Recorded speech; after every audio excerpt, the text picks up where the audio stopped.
about you, but I'm starting to get the sense that the cyberpunk genre video games will see a resurgence. We're seeing a lot of indie developers trying their own take on a cyberpunk title, and I think in large part this can be owed to CD Projekt Red and the popularization of Cyberpunk 2077, which is without question one of the most hyped games this year, and one of the most hyped games ever, given this is coming from CD Projekt Red, and the game itself actually looks legitimately amazing. And so with that, we're going to start to see other companies trying to follow this trend that CD Projekt Red seems to be setting, and among those companies is none other than Chinese megacorporation Tencent. This is a company that has a lot of influence in the games industry, having a stake in just about every major company or partnering up with a lot of publishers to develop certain games.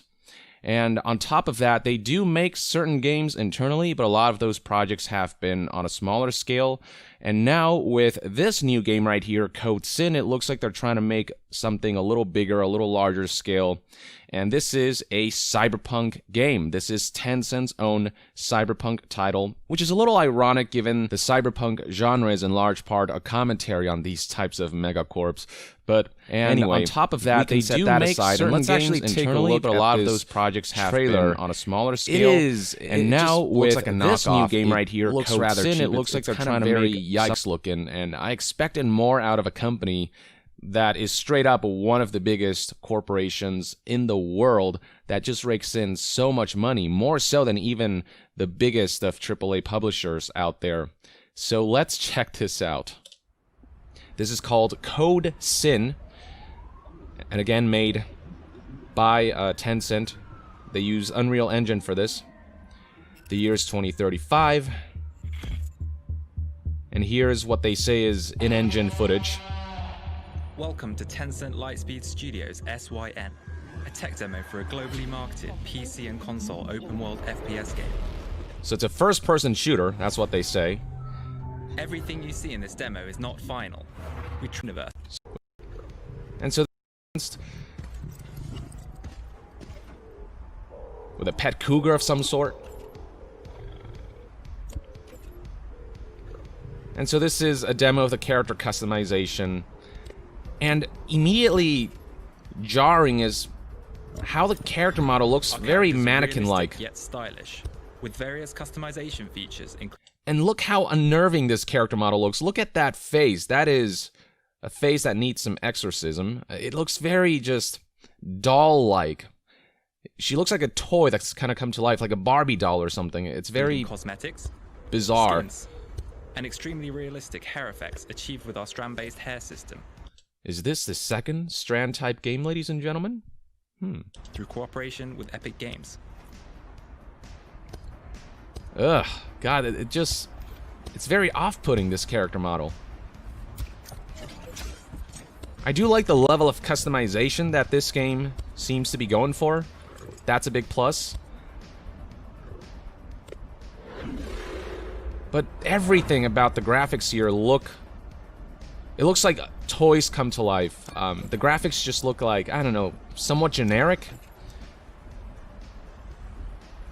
They look like assets that they kind of bought on some store and play as one of 3 factions, along with shoved in here. Cybernetic pet, each with their own unique, customizable looks and traits. So you've got 3 factions over here, which I guess is a bit reflective of the 3 origin stories that Cyberpunk 2077 will feature. Maybe it was inspired by that, I don't know. And this is kind of the way they introduce the game. All they're doing is showing character creation, which is rather strange. Our immersive character and vehicle selection and customization process takes place within our open world universe. You look at the vehicles here and then compare them to how CD Projekt Red put so much attention to detail in 2077, and it's sort of night and day. These look kind of very generic, and so characters can interact with their environment, even while being modified in very, I don't know, by users. Again, very toy-like. Like just enlarged toys, basically. Again, I do like the level of customization that they're emphasizing, but there's just something very plasticky and artificial about all of This this. concludes our presentation. And that's Thanks where they for conclude the watching. presentation, which is kind of baffling to me. Now, pausing here, we do get a look at some of the UI elements. On the top left, there's a quest log that reads Security Mission, Protect Agent Cruz. On the bottom left, we've got ammo count, among other things, and maybe health and stamina and stuff like that. And then on the bottom right, we've got a bunch of skills. Some people seem to think this was kind of a bit reminiscent of The Division, which I can kind of see. And then on the top right is a mini-map of this very basic level, it would seem. It's just like 2 square areas. And I'm already confused by the fact that they advertised this to be a first-person shooter, an FPS, and yet what we're looking at here is third-person gameplay. You can see the crosshair here in the middle, which seems to suggest that this is, based on the video, a third-person shooter. So right from the get-go, I'm wondering what kind of game is this?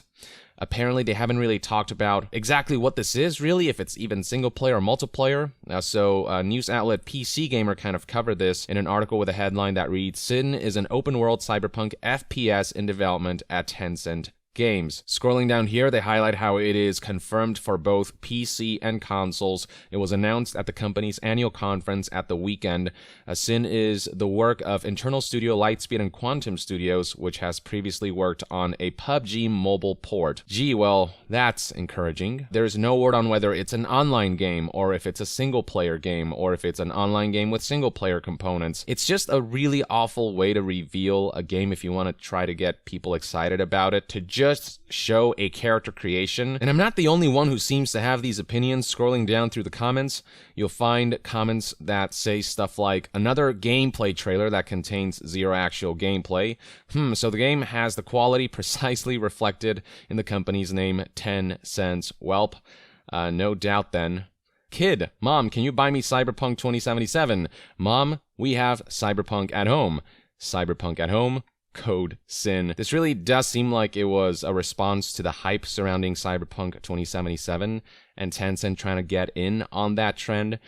Except CD Projekt Red's game actually looks like they put a lot of work and effort into it and evoking its own style and really staying true to the tabletop, and them just really going all in with the attention to detail in the world and stuff like the vehicles and character designs, the way each district feels so different. The world just feels so alive and lived in. Like, just to highlight what I mean when it comes to attention to detail, right here we have a vehicle from Code Sin, which kind of looks like a remote-controlled car that was blown up. And here's what a Cyberpunk 2077 vehicle looks like.